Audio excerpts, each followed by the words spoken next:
Hello everyone. In this video, we shall study about a relation between the lower and the upper Riemann-Stieltjes integral. So, in the definition of Riemann-Stieltjes integral, we have discussed about the lower Riemann-Stieltjes integral and the upper Riemann-Stieltjes integral. So now, in this theorem, we shall see what is the relation between those two. That is the lower Riemann-Stieltjes integral and the upper Riemann-Stieltjes integral. So we shall prove it in the form of a theorem. Let f be a bounded real valued function defined on some closed interval a comma b, and alpha be any monotonically increasing function defined on the same closed interval a comma b. Then the lower Riemann-Stieltjes integral is always less than or equal to the upper Riemann-Stieltjes integral. So just recall, so this is the notation for the lower Riemann-Stieltjes integral, and this is the notation for the upper Riemann-Stieltjes integral. That is integral from minus a to b f d alpha is the notation of the lower Riemann-Stieltjes integral. Integral from a to minus b f d alpha. So this is the notation for upper Riemann-Stieltjes integral. So now we shall prove that the lower Riemann-Stieltjes integral is always less than or equal to the upper Riemann-Stieltjes integral. So proof. So first recall the definition of these two. So what is the lower Riemann-Stieltjes integral? It is defined to be supremum of all lower Riemann-Stieltjes sums, right? And upper Riemann-Stieltjes integral is defined as infimum of all upper Riemann-Stieltjes sums, where supremum and infimum is taken over all the partitions of a comma b. That means, so for all possible partitions of a comma b, calculate the lower Riemann-Stieltjes sum.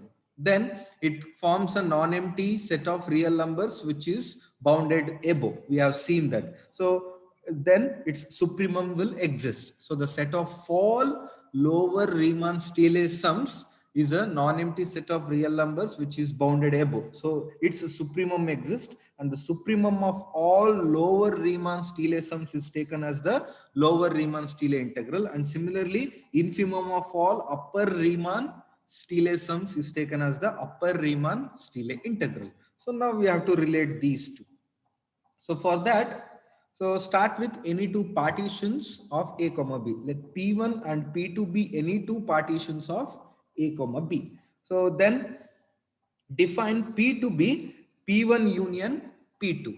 Then according to our definition, p will be a common refinement of p1 and p2. So as p contains p1 and p also contains p2, so p will be a partition containing p1. So p will be a refinement of p1 and p will be a refinement of p2. So it is a common refinement for both p1 and p2. So just recall the definition of common refinement. If p1 and p2 are any two partitions, then their union will be again a partition of closed interval a comma b, which is called common refinement of p1 and p2. So p is a refinement of p1 and p is also a refinement of p2. Okay, so now we shall use the result which you have proved in the previous video about the refinement of a partition. So if p star is a refinement of a partition P, then we have proved two results. One is LPF alpha is less than or equal to LP star F alpha, and UPF alpha is greater than or equal to UP star F alpha. If P star is a refinement of P, then these two results holds. Now P is a refinement of P1. So LP1F alpha will be less than or equal to LPF alpha, where P is a refinement of P1. So next, for any partition P, we already know that the lower Riemann-Stieltjes sum is always less than or equal to the upper Riemann-Stieltjes sum. So LPF alpha is less than or equal to UPF alpha with respect to partition P. And now once again use this result. Now P is a refinement of P2. So UPF alpha will be less than or equal to U of P2 F alpha. So this one. So if I call this as 1, this as 2, and this as 3. So 1 and 3 are obtained from previous theorem, and 2 is from the definition itself. So now we shall combine all these three. So LP1 F alpha is less than or equal to LPF alpha, which is less than or equal to UPF alpha, which is in turn less than or equal to UP2F alpha. So combining all these three, we obtain LP1 F alpha is less than or equal to UP2 F alpha, where P1 and P2 are any two partitions of A comma B. Those two are not fixed. They can represent any partitions of A comma B. So now what we'll do is take any particular partition for in place of P2, or fix a partition P2. So P2 fixed, P2 ಅನ್ನು fix ಮಾಡಿ, now vary P1 over all partitions of A comma B.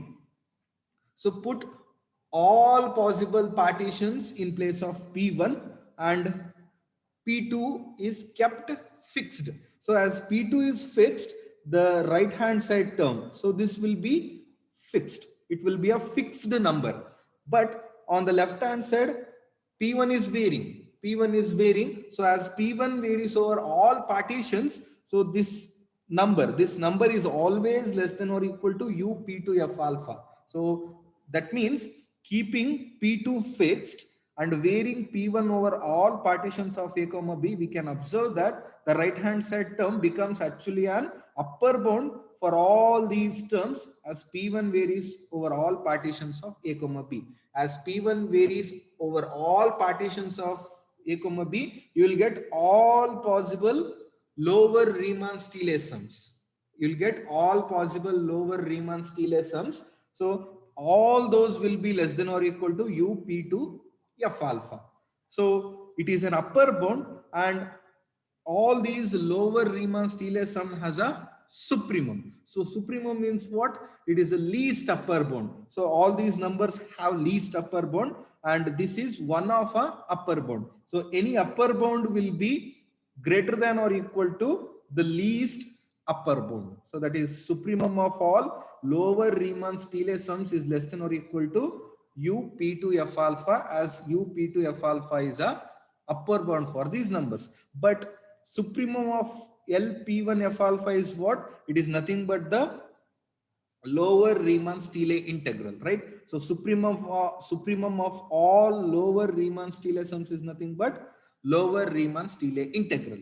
So what we get? Integral minus A to B f d alpha, that is lower Riemann-Stieltjes integral is less than or equal to UP2F alpha, where as we know that we have fixed partition P2, and that fixed partition P2 could be any partition, right? So now vary P2.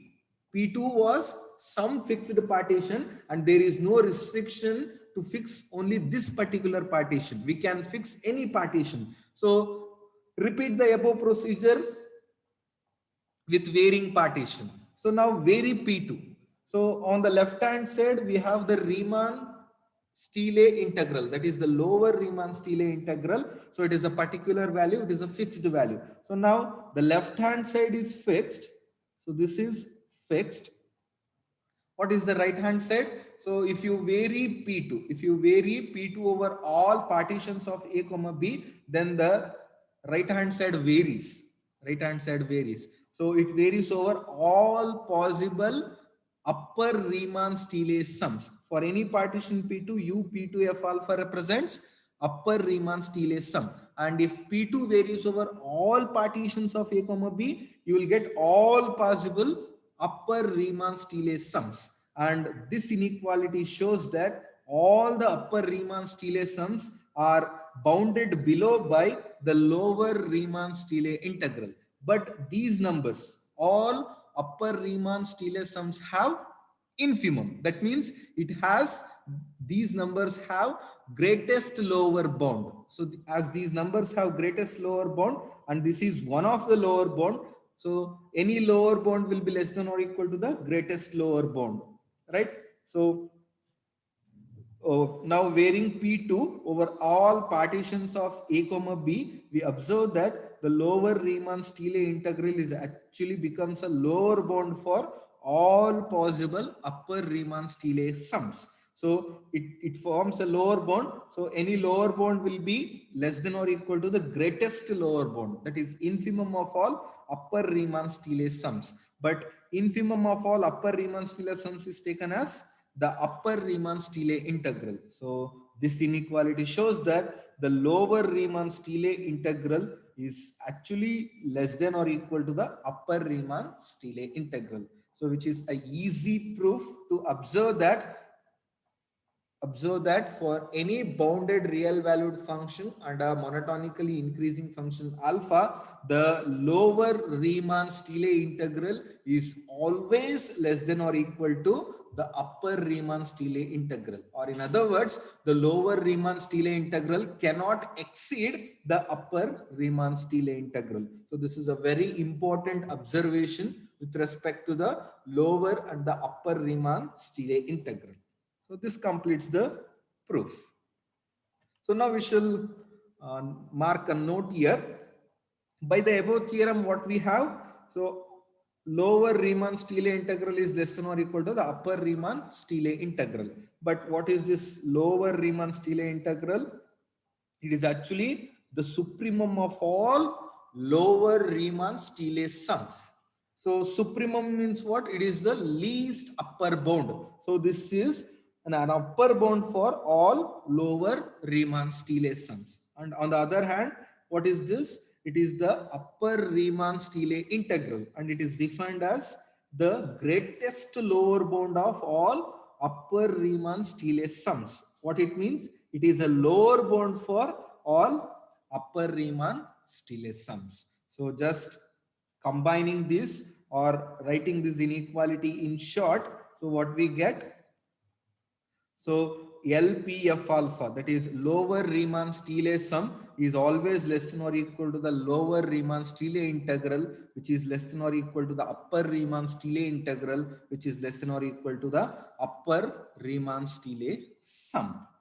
And now, if at all f is a Riemann-Stieltjes integrable function, if I assume f is a Riemann-Stieltjes integrable function, that is f belongs to R of alpha. So no, recall that this is the notation for saying f is a Riemann-Stieltjes integrable function. So if it is Riemann-Stieltjes integrable function, by the definition, lower Riemann-Stieltjes integral will be equal to the upper Riemann-Stieltjes integral, right? So this is a condition. This is the condition in which we will say the function is Riemann-Stieltjes integrable. So if I assume f is Riemann-Stieltjes integrable, it implies that the lower Riemann-Stieltjes integral is equal to the upper Riemann-Stieltjes integral.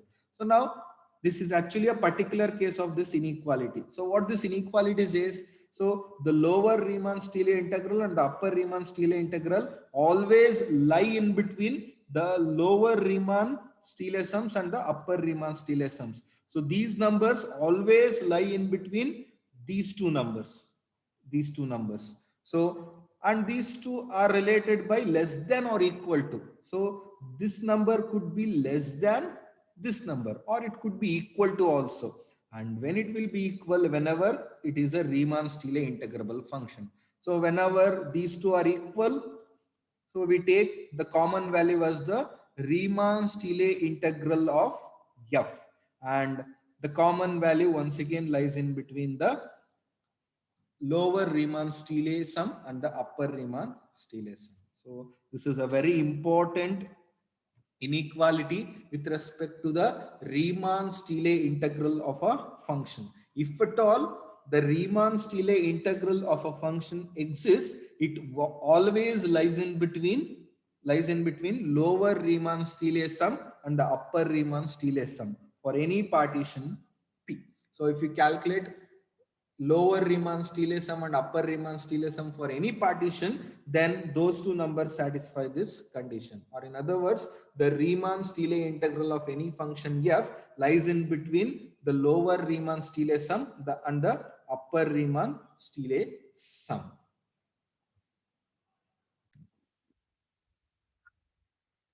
Next is a very important theorem called the Riemann criterion for integrability. So previously, according to the definition of Riemann-Stieley integrable function, so we say that any function is Riemann-Stieley integrable if the lower Riemann-Stieley integral is equal to the upper Riemann-Stieley integral. So this is the only condition to check whether a given function is Riemann-Stieley integrable or not till now.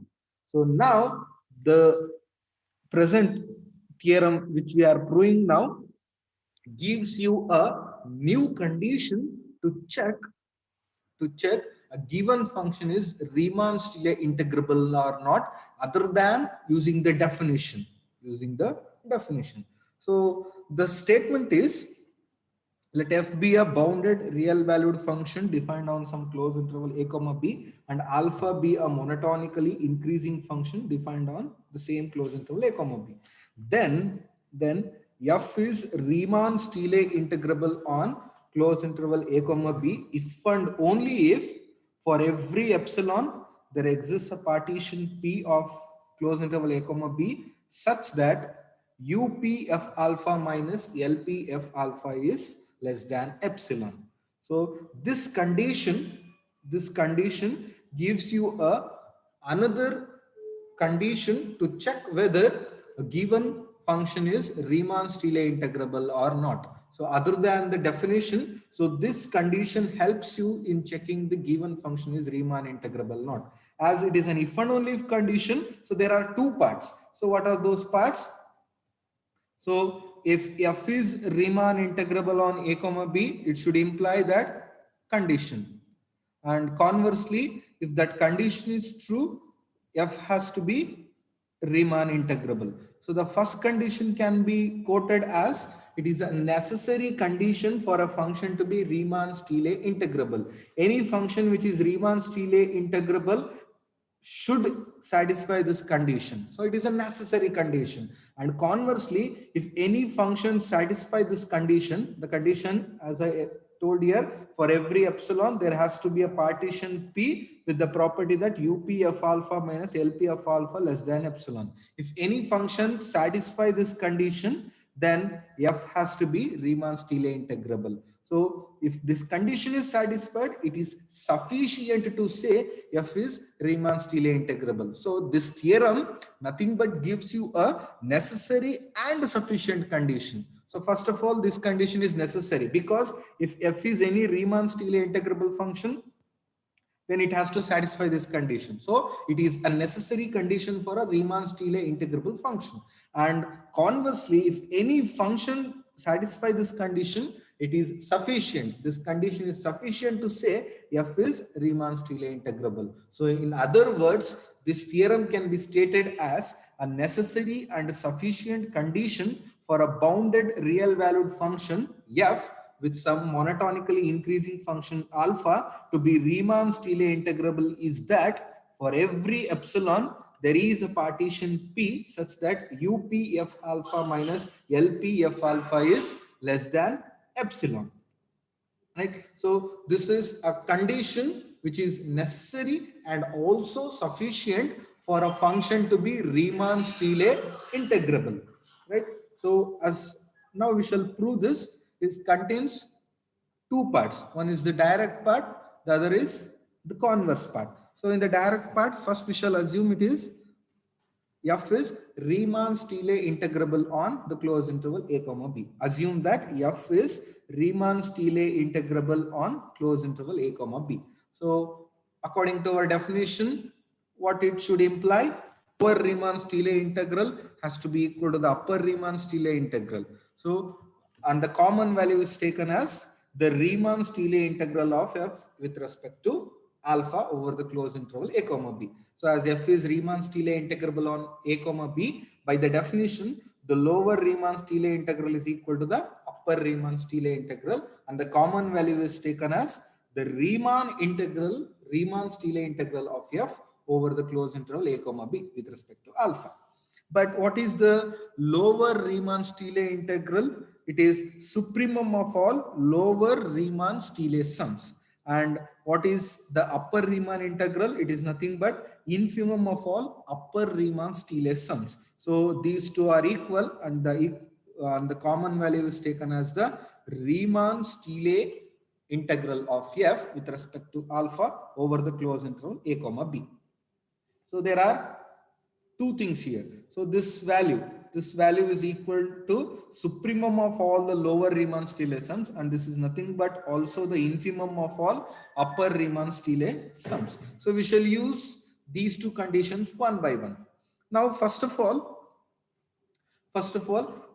this value, that is the Riemann-Stieltjes integral of f, is nothing but supremum of all the lower Riemann-Stieltjes sums. It is the supremum means what? It is the least upper bound. It is the least of all upper bounds, or any value lesser than this cannot be an upper bound, right? So it is the supremum of all lower Riemann sums says that it is the least upper bound of LPF alpha. It is the least upper bound of all Riemann-Stieltjes sums, lower Riemann-Stieltjes sums.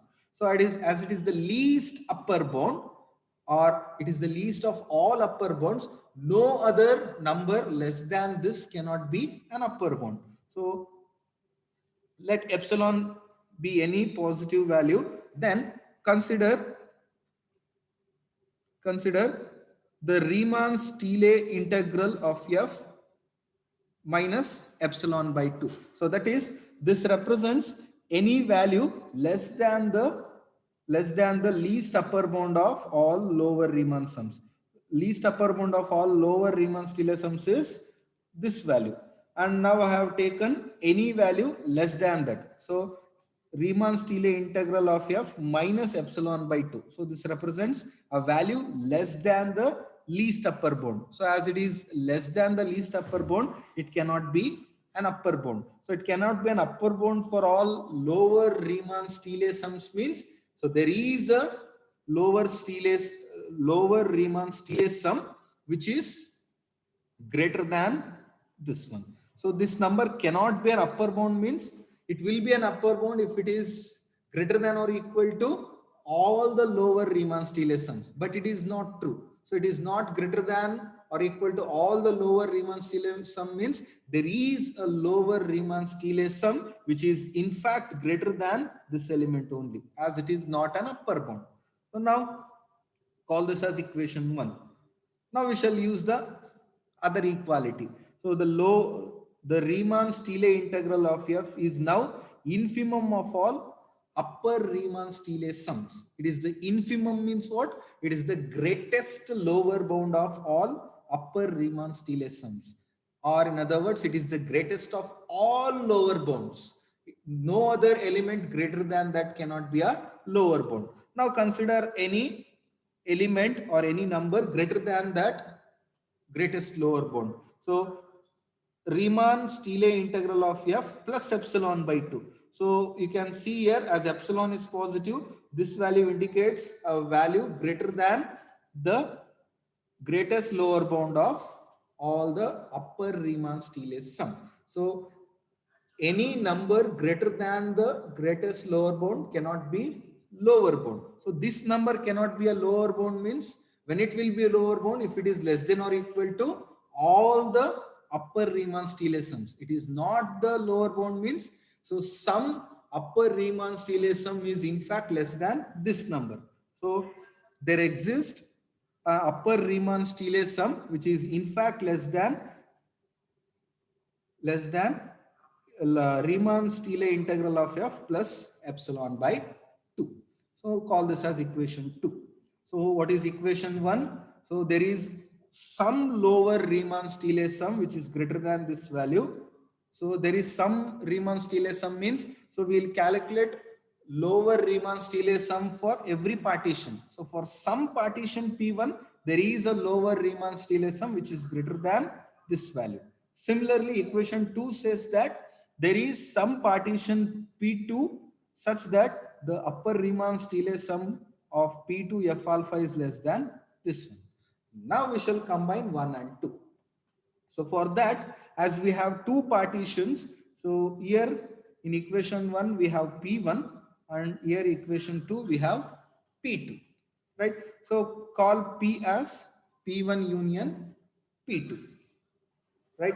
So if I define P to be P1 union P2, P will be a common refinement of P1 and P2 because so P contains P1 and P also contains P2. That is, P is a refinement of P1, P is a refinement of P2. So P is a common refinement for both P1 and P2.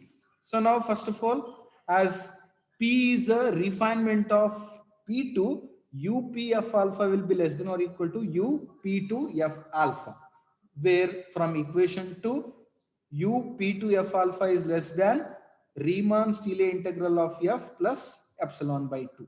Now use equation 1. So take this epsilon by 2 to the right side. So then Riemann-Stieltjes integral of F will be less than LP1 F alpha plus epsilon by 2. So this integral will be less than LP1 F alpha plus epsilon by 2 plus epsilon by 2 as it is. Right? So it is equal to LP1 F alpha plus epsilon. But as P is a refinement of P1, so LP1 F alpha will be less than or equal to LPF alpha plus epsilon as it is. So now combine all these inequalities. So from starting from here, so it is less than or equal to strictly less than, strictly less than. So UPF alpha will be strictly less than LPF alpha plus epsilon. So take this lower Riemann-Stieltjes sum to the left hand side. So UPF alpha minus LPF alpha will be less than epsilon. So that's what we did here. So for the given epsilon positive, we found a partition P. We found a partition P with the condition UPF alpha minus LPF alpha is less than epsilon. So which satisfies the condition which we have to prove. So this completes the direct part. So that is, assuming F is Riemann-Stieltjes integrable, we proved that for every epsilon positive, there is a partition P such that UPF alpha minus LPF alpha is less than epsilon. Now, the remaining is the converse part. So what we have to do in the converse part? Assume that for every epsilon positive, there is a partition P of closed interval a comma b with the property UPF alpha minus LPF alpha less than epsilon. That is, if you give any epsilon positive, I can be able to find a partition P with this condition, right? Okay. Now, what is the thing which we have to prove? We have to prove F is Riemann-Stieltjes integrable function on closed interval a comma b. So now, in general, given any bounded real valued function and alpha is any monotonically increasing function. So in the previous result, we have observed that LPF alpha is always less than or equal to the lower Riemann-Stieltjes integral, which is less than or equal to the upper Riemann-Stieltjes integral, which is less than or equal to the upper Riemann-Stieltjes sum for any partition P. So now what you will do is, so take this term to the right of this term, and similarly LPF alpha to the right of UPF alpha. So as this term come to this side, so it get minus. So on the right hand side, there will be nothing, 0. Here also, so as LPF alpha comes this side to the right, so UPF alpha minus LPF alpha. So on the left hand side, there will be 0. But this inequality will be as it is. That is, the upper Riemann-Stieltjes integral minus the lower Riemann-Stieltjes integral will be less than or equal to UPF alpha minus LPF alpha for any partition P. So in this way also you can have this, or you can use like this. So what is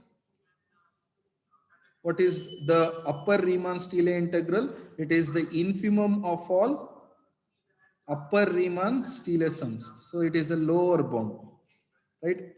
So this will be always less than or equal to UPF alpha. And the lower Riemann-Stieltjes integral is what? It is the supremum of all lower Riemann-Stieltjes sums which will be less than or equal to LPF alpha. Now we have to combine these two. So as lower Riemann-Stieltjes integral is less than or equal to LPF alpha, multiply minus on both sides. So if I multiply minus on both sides, so minus the lower Riemann-Stieltjes integral will be greater than or equal to minus LPF alpha. Now add this inequality and this inequality. So what you will get? So upper Riemann-Stieltjes integral minus the lower Riemann-Stieltjes integral.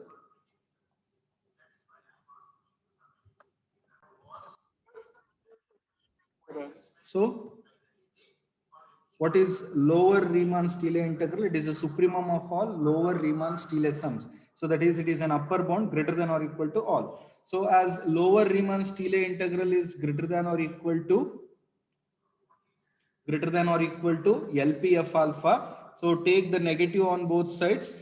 So what you will get? Minus lower Riemann-Stieltjes integral will be less than or equal to minus LPF alpha. So now add these two integrals. So you will get the star. So upper Riemann-Stieltjes integral minus lower Riemann-Stieltjes integral will be less than or equal to UPF alpha minus LPF alpha. So either you can use the definition of the lower Riemann-Stieltjes integral and the upper Riemann-Stieltjes integral, or directly you can use this inequality. So just take these two values to the right side. So on the left hand side, you will be remaining 0. It will be remained with 0. So when it comes to the right side, it will be minus. So that is what we have done here. So what we got here, for any partition P, we obtain this result.